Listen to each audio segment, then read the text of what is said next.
no formalices. Es todo el procedimiento, adjudicas, se supone que te toca a ti, pero no formalizas. Claro, puede ser que la no formalización sea por culpa del adjudicatario o por culpa de la administración. En función de quién sea el culpable, pues va a tener que pagarle al otro, básicamente. Si es una no formalización por culpa del adjudicatario, por el motivo que sea, decide no formalizar, entonces le van a meter una penalidad, bueno, parecida a la que vimos antes, del 3% del presupuesto base de licitación, IVA excluido. Vale, igual que veíamos antes, si no presentabas la documentación acreditativa de cumplir con los requisitos, ¿no? Era lo mismo, penalización del 3% del presupuesto base de licitación, IVA excluido. Y si la no formalización es por culpa de la administración, que también puede ser, por el motivo que sea, no se llega a formalizar por culpa de la administración, entonces habrá que satisfacer la indemnización que corresponda por daños y perjuicios al contratista en este caso. Entonces, cabría esa posibilidad de que no se llegue a formalizar, puede ser que sea culpa del adjudicatario, cuyo caso el adjudicatario le paga a la administración, básicamente, penalidad del 3% del presupuesto base IVA excluido, o puede ser que la falta de adjudicación, perdón, la falta de formalización, la no formalización, sea por culpa de la administración, en cuyo caso será la administración la que le tenga que pagar al contratista, al que hubiera resultado adjudicatario. Vale, y luego, esto es el caso que no, en el caso de que sí, igual que se anunciaba la adjudicación, se anuncia la formalización. Anunciamos cuando, digamos, elegimos el candidato, anunciamos también cuando se formaliza ese contrato, se cumplen esos trámites previos que hemos ido viendo y se formaliza. Vale, el anuncio de formalización se da en un plazo de no más de 15 días desde el perfeccionamiento. O sea, desde que se produce la formalización como tal, en un plazo de no más de 15 días posteriores tendremos que anunciarlo. Entonces hay que anunciar. Fijaros que el tema de la transparencia, lo vamos viendo, claro, al ir analizando los diferentes trámites, el tema de la transparencia efectivamente pues, se va haciendo efectivo porque múltiples trámites, múltiples actuaciones se tienen que ir anunciando de una forma o de otra. ¿Vale? Y esto es lo que sería la regulación genérica. Y luego vemos ahora particularidades, aquí de forma, bueno, evidentemente resumida, pero particularidades de los diferentes tipos de procedimientos de adjudicación. Vale. Uno que es el más habitual, y de hecho lo que vamos a ver ahora, por desgracia, porque son varios, son plazos que resultan preguntables, el procedimiento más habitual es el abierto. Vale, el abierto, cualquier licitador podrá presentar proposiciones. Vale, ¿qué pasa? Una pregunta que se hace con mucha frecuencia es respecto a los plazos de presentación de proposiciones en el procedimiento abierto. Acordaros que antes veíamos una referencia así como indeterminada a que tiene que ser un plazo suficiente, un plazo razonable, y yo decía, claro, es que esto va a depender del tipo de procedimiento de contratación que sea. Entonces, ahora, por ejemplo, en el procedimiento abierto, nos dicen contratos sujetos a regulación armonizada. Esto es curioso. Contratos sujetos a regulación armonizada, que sean de obras, de servicio o de suministro, el plazo de presentación de proposiciones va a ser de 35 días. Bueno, por esa parte no es llamativo. Bueno, un número un poco raro, pero bueno. 35 días, vale, sin problema. Pero ¿qué es lo que sí que es más llamativo? Que si son contratos sujetos a regulación armonizada, pero de concesión de obras o de servicios, que en principio son siempre más complejos, suelen ser de volúmenes más elevados, no sé, en principio, por lo menos, bueno, lo que veo yo en cómo son los contratos y la lógica es lo que me dice, el plazo es más pequeño. Es así, son 30 días. Curioso. Quizá por esto es por lo que gusta bastante preguntar esta parte, porque llama la atención, pero es así. Contratos sujetos a regulación armonizada de obras, servicios y suministros, 35 días de presentación de proposiciones. Sin embargo, contratos sujetos a regulación armonizada de concesión de obras o de concesión de servicios, solamente 30 días. ¿Por qué? Pues porque sí, porque lo pone la ley y así lo aprendemos, sin más. Pero es llamativo. ¿Y luego qué pasa? Que esos plazos de presentación de proposiciones pueden verse sometidos a reducciones. O sea, puede haber ciertos supuestos en los que estos plazos sean más pequeñitos. De hecho, en el supuesto práctico con el que me saqué yo, la plaza de la 1, obviamente tenía un montón de contratos, en una a uno de la Junta, la cantidad de preguntas de contratos que hay es una barbaridad, la verdad. Justo juegan con esto. Bueno, con uno de los supuestos. Las reducciones es, primero, si se publica ese anuncio de información previa, acordaros que lo veíamos antes, se podía hacer un anuncio de información previa en el DOU, en el perfil del contratante, que era básicamente avisar que ibas a licitar un contrato determinado. Si se hizo ese anuncio de información previa, estos plazos de presentación de proposiciones se reducen a 15 días. Vale, esa es primera reducción. Luego, otra cosa que ya comentamos antes, si estamos aplicando la tramitación de urgencia, acordaros que en líneas generales era que se reducían los plazos a la mitad, pero no todos, algunos se reducían de forma específica, ese es uno de ellos. A no menos de 15 días. Puedo reducir más, pero a no menos de 15 días.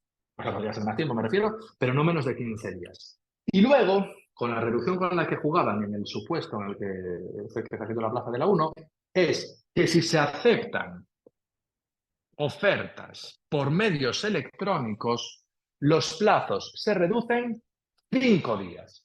¿Vale? Reduces los plazos ordinarios, que sean los 35 o los 30, reduces 5 días. Vale, era justo con eso. El supuesto este que os comento era un supuesto largo, no os exagero si no os digo que a lo mejor tenía 3 hojas el enunciado, solo el enunciado, era de muchas cosas, contratos, financiera, personal, procedimiento, de un montón de historias. Te contaban toda la movida de contratos y luego, unos párrafos más adelante, te metían una coletilla. Bueno, y se aceptan ofertas por medios electrónicos. Y una de las preguntas era justo cuál era el plazo de presentación de proposiciones. Claro, era obra, me parece, sala de obras creo que era. Eran 35 días, pero como nos habían dicho que se aceptaban las ofertas por medios electrónicos, había que quitarle los 5 y eran 30. Es una pregunta que falla mucha gente. Vale, pero bueno, nos refería un poco a la lógica. Y esto es cuando son contratos SARA, contratos sujetos a regulación armonizada. Acordaros, los que son más grandes, los que van a la Unión Europea. Y luego, por eso es muy llamativo. Yo creo que es por esto que vamos a ver ahora es por lo que preguntan tanto estos, los SARA de obras, servicios y suministros y los SARA de concesiones. Porque los no sujetos a regulación armonizada, entonces, los normales, digamos, serían no menos de 15 días y los de concesión no sujetos a regulación armonizada, un mínimo de 26 días. Claro, aquí cuando no son sujetos a regulación armonizada, sí que son más extensos los plazos de presentación de proposiciones para los contratos de concesión que para los contratos de obras, suministros o servicios. Es en principio lo que sería más lógico. Por eso siempre llama mucho la atención que cuando son concesiones sujetas a regulación armonizada sea menos el plazo que en los contratos de obras, servicios o suministros. Y sin embargo, en los no sujetos a regulación armonizada sí que, bueno, digamos, sigue la lógica natural, podríamos decir, que los contratos, obras, suministros, servicios, no menos de 15, pero los de concesión, plazo más extenso, mínimo 26 días. Bueno, entonces, estos matices, pues, bueno, yo creo que interesantes. Y estos placitos, que son bastantes, al final sí que conviene manejarlos, porque, lo dicho, he visto bastantes preguntas, pueden preguntarlo a nivel teórico, pueden meterlo en un supuesto práctico. Vale, uno tan puñetero como este que os comento que me hicieron a mí, no creo, porque al final el nivel de dificultad en principio entre un supuesto de 1 a 1 y un supuesto de 11 a 1 debería de ser diferente, pero bueno, nunca se sabe. La Comisión Permanente de Selección, yo creo que intenta hacer las cosas más difíciles de lo que venía siendo, por lo tanto es mejor estar sobre aviso. Vale, luego, en el procedimiento abierto, a la hora de presentar las proposiciones, vale, hemos visto los plazos de presentación, a la hora de presentar las proposiciones vamos a hacerlo en 2 sobres. Bueno, lo van a hacer los licitadores en 2 sobres. Uno con los factores objetivos y otro con los subjetivos. O sea, uno con las movidas que son cuantificables, que son numéricas, y otro con los factores que dependen de un juicio de valor, con los que puedan ser subjetivos.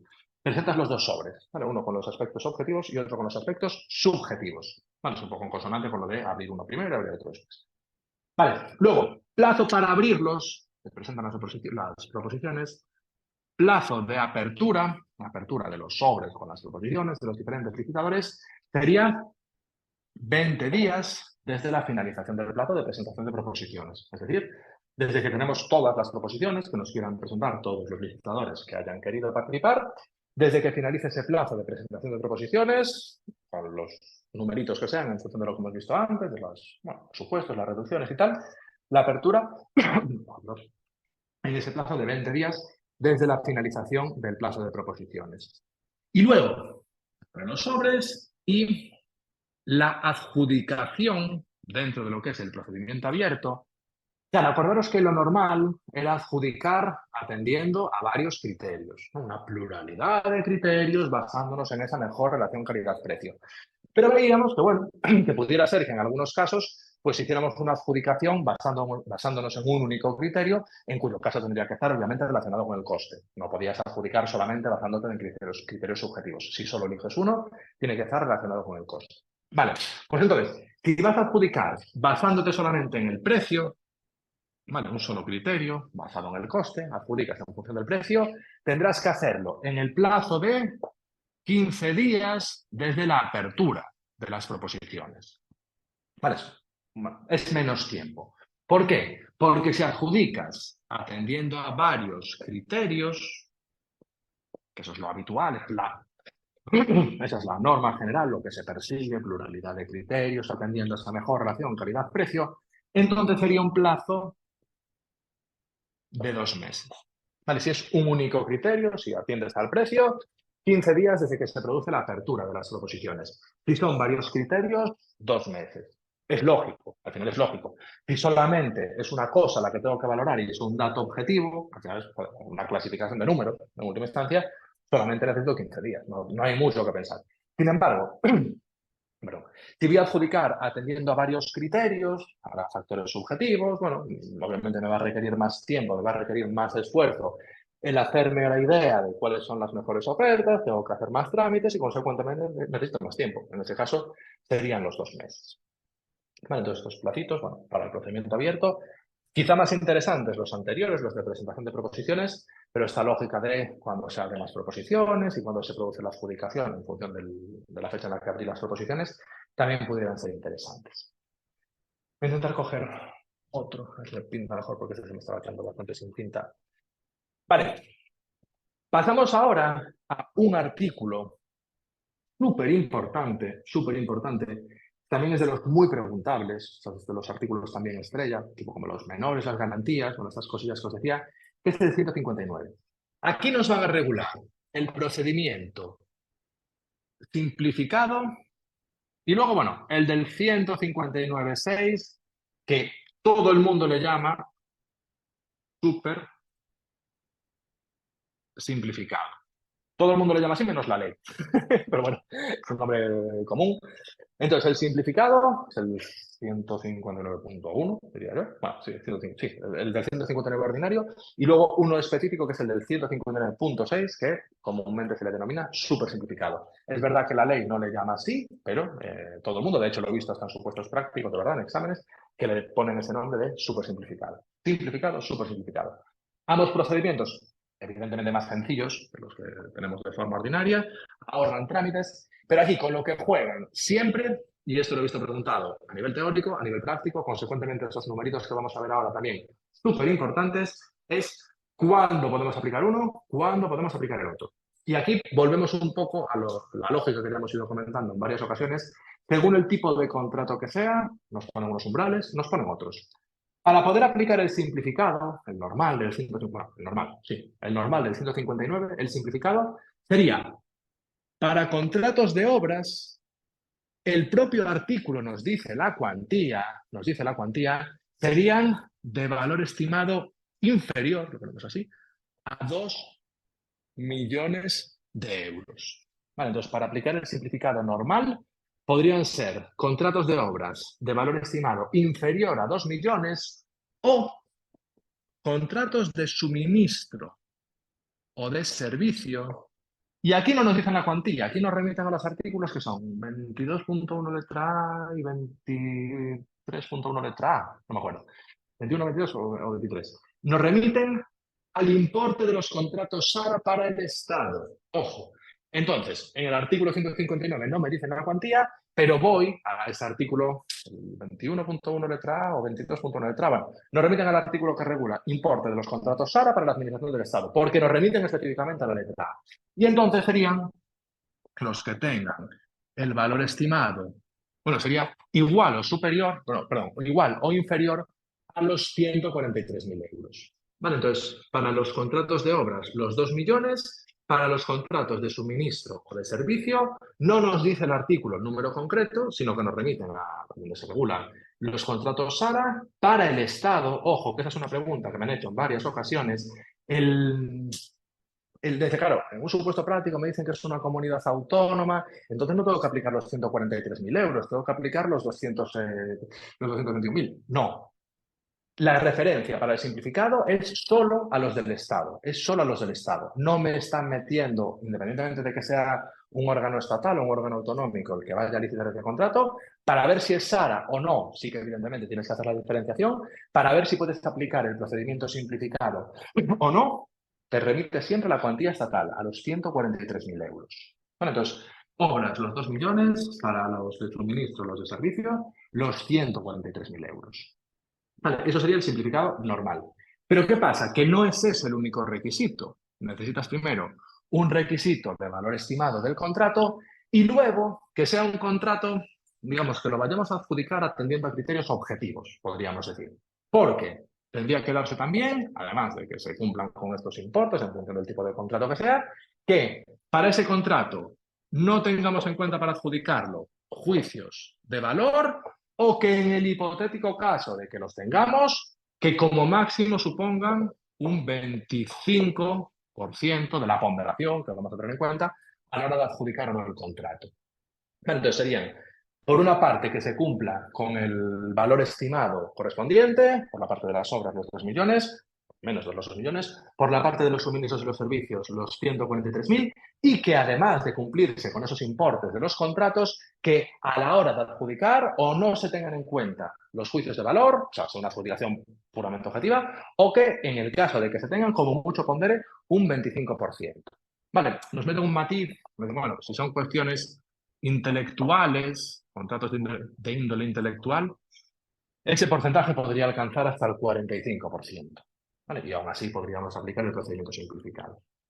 Entonces, para el simplificado, importante los 2 millones en las obras, importante fijarnos que suministros y servicios son los 143.000, que da igual que sea un órgano estatal, autonómico, local, da igual, siempre son los 143.000 porque la referencia es a la letra A de los artículos correspondientes y consecuentemente son los 143.000 y luego tener en cuenta el otro requisito. No solo basta con que se cumpla el requisito de valor estimado, sino que también se tiene que dar esa condición de que o no participen o no se tengan en cuenta los juicios de valor o que en el caso de que se tengan en cuenta los juicios de valor para adjudicar, como mucho 25%, y si son prestaciones de carácter intelectual, se aumentaría hasta el 45%. Vale, eso es lo que nos permite aplicar el simplificado. Y luego el súper simplificado sería para contratos de obras de menos de 80.000 euros, fijaros la diferencia, pues una diferencia súper grande, y para contratos de servicios o suministros de menos de 60.000. Bueno, fijaros que tampoco hay tanta diferencia. De la misma manera que para el simplificado hay una diferencia enorme, 2 millones, 143.000, por mucha diferencia. Para el súper simplificado no hay mucha. 80.000, 60.000. Valor estimado inferior permitiría aplicar ese súper simplificado. Vale, entonces lo dicho, estos numeritos, para saber, bueno, y la otra condición, saber cuándo se puede aplicar el simplificado, cuándo se puede aplicar el súper simplificado, mucho juego, ¿vale? Mucho juego. Numeritos de los que conviene memorizar. Son preguntas que se hacen a nivel teórico con mucha frecuencia y son preguntas que se pueden hacer de cara a supuestos prácticos también con muchísima frecuencia. Te cuentan el valor estimado. He visto algunos supuestos que te la juegan porque te hablan de un contrato, pues yo qué sé, de suministros, bueno, por eso se llama un contrato de servicios que tiene un valor estimado de 100.000 euros, pero luego nos dicen que los juicios de valor a la hora de adjudicarlo pues ponderan un 50%. Pues claro, muy importante para la pregunta teórica, por supuesto, pero también de cara a la pregunta de supuesto práctico, que no nos fijemos solamente en la referencia al valor estimado, sino que también nos fijamos en el enunciado a si nos están haciendo referencia de alguna forma a que los juicios de valor se van a tener en cuenta y el porcentaje que ponderan. Vale, eso sobre el abierto. Y luego comentamos así nociones generales sobre algunos de los otros tipos. Las preguntas que hay de procedimientos específicos, la inmensa mayoría, por no decir todas, son sobre el abierto. Pero bueno, interesante que sepamos por lo menos los otros tipos que hay y qué los caracteriza. Y lo dicho, os pondré ejemplos, os subiré al aula virtual ejemplos concretos para que lo veáis, ejemplos reales. Por suerte, como esto de la transparencia, hay muchas cosas publicadas, un mogollón de cosas publicadas. Consecuentemente, se pueden encontrar contratos de todo tipo. Entonces, bueno, uno de los tipos de contratos menos habituales es lo que le llaman los restringidos. Restringido. Que esto a lo mejor por el nombre, bueno, pues nos da bastantes pistas, ¿no? Se puede intuir bastante bien. Restringido. Pues que no todo el mundo puede presentar ofertas. Claro, ¿qué es lo que caracteriza a los restringidos? Que en un contrato, o sea, una licitación a través del procedimiento restringido, lo que pasa es que los que quieran participar hacen una solicitud de participación. Tú dices, bueno, se va a licitar este contrato por el procedimiento restringido, a mí me interesaría participar. Vale, tú haces una solicitud de participación. Luego, el órgano de contratación selecciona dentro de todos los que hayan presentado solicitudes de participación a quienes les interesa dejar participar. Y a esos es a los que les permite presentar proposiciones. Entonces son como dos fases. Primero, pides participar y si te dejan, luego presentas la proposición. Vale, no es como en el abierto que cualquiera puede presentar ya la proposición. Aquí haces primero una solicitud de participación, luego, si te seleccionan, posteriormente presentas tu proposición. Entonces, la lógica, el nombre por eso os digo que es bastante elocuente, restringido, no todo el mundo puede participar. Bueno, bien, se entiende bastante bien. Esto, por ejemplo, podría resultar de aplicación para contratos que impliquen temas de servicios intelectuales complejos, a lo mejor algunas movidas de arquitectura, de ingeniería, bueno, puede ser para ámbitos de esas características. Y aquí quizá el dato que pueda ser preguntable, de las pocas preguntas, pero del que podría ser preguntable, es que se hacen las solicitudes de participación, cada uno las que quieran, y que a la hora de seleccionar a los que luego les vas a permitir presentar la proposición, en principio deberían de ser un mínimo de 5 candidatos. Vale, habría que seleccionar a un mínimo de 5 candidatos para que se les permitiera presentar sus proposiciones.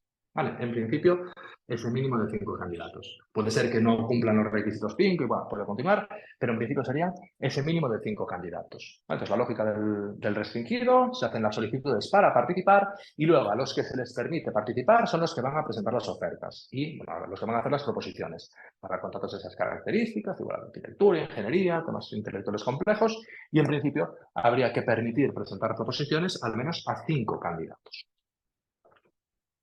Vale, luego tendríamos otro tipo especial que son los negociados, ¿vale? Procedimientos negociados. Estos serían, bueno, particulares, con estos a veces se trampea muchísimo, pero estos podrían ser a lo mejor para actuaciones que requieran soluciones innovadoras, para casos que tengan unas circunstancias muy específicas. Luego otro, por ejemplo, que está relacionado un poco con lo que hago yo en el trabajo, cuando impliquen la prestación de servicios sociales personalísimos, bueno, para casos complejos. Entonces, serían temas negociados, yo creo que como su nombre indica, implica una negociación. En un procedimiento normal, en un abierto, incluso en uno que sea restringido, no hay negociación. En estos sí. ¿Qué pasa? Que aquí, quizá donde más se trampea, y esto, cosas que me cuenta a mí este amigo mío, es que incluso hay uno, digamos excepcional, pero que lo hay, que es el negociado sin publicidad. Es un tipo de contrato que pasa. Negociado sin publicidad. ¿Llama la atención? Sí, llama la atención. ¿Parece un poco contrario a los principios que inspiran esta ley? También, pero lo puede haber. Entonces tendríamos esos negociados, para esos bueno, supuestos, pueden ser más, pero a lo mejor temas que requieran esas soluciones innovadoras, por temas específicos, esos servicios sociales personalísimos, incluso con la posibilidad de hacer negociados sin publicidad. Para que os hagáis una idea de cómo se llega a trampear, esto no sé si también te lo digo o no, pero cómo se llega a trampear. Me consta, hace un tiempo que no, pero me consta que a lo mejor 2018, 2019, había ayuntamientos de Galicia que para licitar los servicios jurídicos lo hacían con negociados sin publicidad. Entonces, ¿por qué? O sea, ¿bajo qué justificación? ¿Dónde está el tema aquí complejo, el tema que requiere una innovación? ¿Y qué? No, pues ¿por qué? Para hacerlo ya, para saltarse todos los procedimientos, para no dar publicidad y dárselo a quien tú quieres. Eso me consta. que se hacía, ahora hace tiempo que no tengo ninguna noticia en ese sentido, pero eso me consta que en el 2018, 2019, efectivamente se adjudicaban, se licitaban y consecuentemente se adjudicaban contratos relativos a servicios jurídicos a través de negociados sin publicidad, que no corresponden en principio. Pero bueno. Vale, luego otros, y estos ya son muy excepcionales, para casos muy complejos, lo que sería el diálogo competitivo. Vale, el diálogo competitivo, esto sería algo así como supuestos en los que la administración, el órgano de contratación, sabe lo que quiere, a lo mejor sabe como el objetivo que quiere conseguir, pero no sabe cómo conseguirlo. Vale, entonces dices, bueno, vale, yo quiero conseguir esto, pero ¿cómo lo hacemos? No tengo muy claro. Pues vamos a negociar aquí, vamos a hablar con diferentes empresas, vamos a constituir una mesa de diálogo, vamos a definir un poquito las necesidades, un poquito las ideas que me aportan las diferentes empresas y luego, en función de eso, ya hago la licitación en sentido estricto. Vale, ¿qué pasa? Veíamos, y de hecho así enlazamos unas cosas con otras, que al final siempre es lo interesante, veíamos que para calcular el valor estimado se metían las prórrogas, las posibles prórrogas, se metían las modificaciones al alza y se metían también las posibles primas a los participantes. Y yo os decía, en algunos casos puede ser que se concedan primas por participar. Primas, dinero, o sea, te pago por participar. Que claro, no es lo habitual. Normalmente el que licita lo que quiere es ganar la licitación para con ello ganar el dinero. Pero puede ser que en algunos supuestos se den primas. Es aquí. En el diálogo competitivo puede haber primas a los participantes. Claro, porque a lo mejor al final todo eso es para temas tecnológicos complejos. Normalmente suelen ser temas tecnológicos complejos. Pues claro, a lo mejor a la administración le interesa que las empresas más punteras participen. Pues yo qué sé, un tema innovador en el ámbito de la energía. Y a mí me interesa que participe Repsol, y a mí me interesa que participe Iberdrola, a mí me interesa que participe Endesa. Bueno, sí, pero es que a lo mejor las empresas en un primer momento dicen, ya, pero mira, me voy a meter yo aquí en la mesa de diálogo competitivo, voy a llevar aquí a mis técnicos, vamos a aportar aquí nuestras ideas y luego a lo mejor no resulta adjudicatario. Me supone asumir unos costes, me supone desviar unos recursos que puede ser de balde, a lo mejor no me compensa. Es bueno, para que todas esas empresas punteras en el sector vengan a la mesa de diálogo competitivo y aporten su granito de arena en este diálogo, en este intento de conseguir la mejor solución posible, pues les pago ya directamente por participar. Y luego, bueno, encima, si resulta adjudicatario, pues ya te llevarás un buen pellizco por el contrato. Pero te puedo pagar como incentivo para que empresas punteras en cada sector participen en ese diálogo competitivo. Entonces, sería un poco la lógica. Que constituye esa mesa especial de diálogo. En esa mesa, pues, eso, se habla, los expertos de las diferentes empresas y obviamente también de la administración mantienen ese diálogo para definir las necesidades, un poquito para terminar de perfilar cómo se puede llegar a alcanzar ese objetivo, para terminar de perfilar un poco el contrato que se quiere licitar y después, una vez que ya queda todo claro, después de hacer esa negociación en la mesa especial de diálogo, se abriría el plazo de presentación de ofertas, se examinarían y se adjudicarían. Y luego, obviamente, se ejecutaría el contrato. Pero bueno, esa sería un poco la lógica del diálogo competitivo. Y luego tendríamos otro, que sería la de la asociación para la innovación. Este vi ahora hace poquito uno que me llamó bastante la atención. Esto es como que quieres crear algo nuevo. Vale, aquí sería como que seleccionas socios para hacer investigación y desarrollo, seleccionas socios para hacer una labor de investigación y desarrollo y con eso crear algo nuevo. Vale, haces esa investigación, esa labor de investigación y desarrollo y luego una vez que has, digamos, por la vía de la investigación has creado algo nuevo.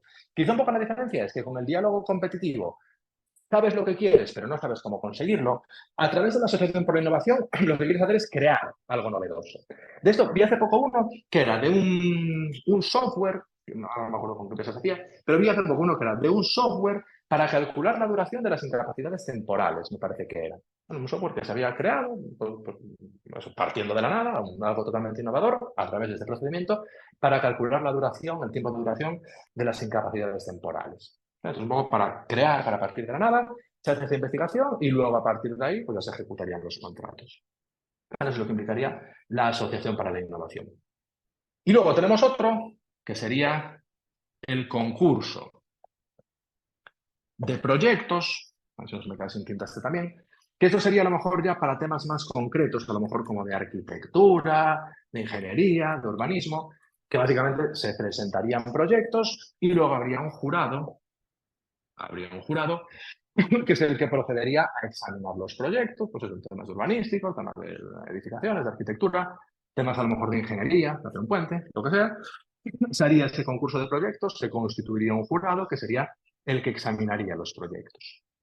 Vale, entonces un poquito, estos serían los otros tipos de procedimientos, resumidito, pero bueno, lo dicho, sería bastante, por no decir muy excepcional, que se metieran con alguno de ellos.